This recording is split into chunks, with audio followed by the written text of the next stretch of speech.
इस वीडियो में आज हम बात करेंगे कि क्या कभी इंसान चांद पे वाकई गया या ये सब फर्जी बात है, क्योंकि इस बारे में बहुत सी कॉन्स्पिरेसीज ने जन्म लिया है। माजी में भी इस पे काफी फोरम्स पे बात होती रही है और एक बहुत पॉपुलर वीडियो आपने देखा होगा जिसमें चांद पर झंडा लहराता नजर आ रहा है।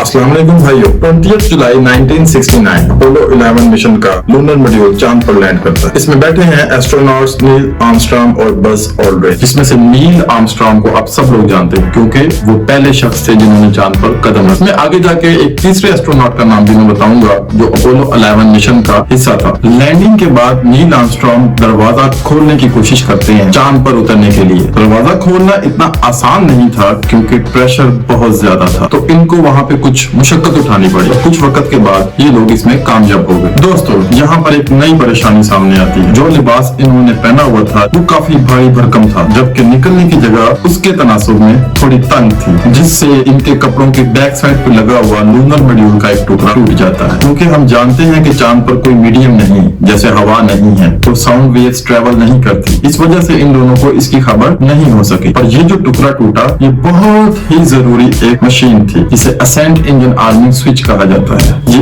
इतना जरूरी था कि इसके बगैर ये लोग वापस जमीन पे नहीं जा सकते थे। लेकिन इसी बेखबरी के आलम में वो चांद पर अपना पहला कदम रखते हैं और वो दुनिया के पहले इंसान बन जाते हैं चांद पर कदम रखने वाले। लेकिन क्या सही में ऐसा हुआ था? 50 से ज्यादा सालों के बाद आज भी लोग इस बात पर शक रखते हैं कि इंसान चांद पर गए थे, जबकि हर तबका के लोग मुख्तलिफ थ्योरीज पेश करते हैं। ये अपोलो 11 सिर्फ अमेरिका का एक ड्रामा था जिसे बॉलीवुड की फिल्म की तरह स्टूडियो में फिल्माया गया था और दुनिया से एक झूठ बोला ये झंडा कैसे लहरा रहा है चांद पे बिना हवा के। तो क्या है इस सब की हकीकत? आखिर इस सोच के पीछे मोटिवेशन क्या थी कि चांद पर ही जाया जाए? इसके लिए हमें हिस्ट्री में नजर डालनी पड़ेगी।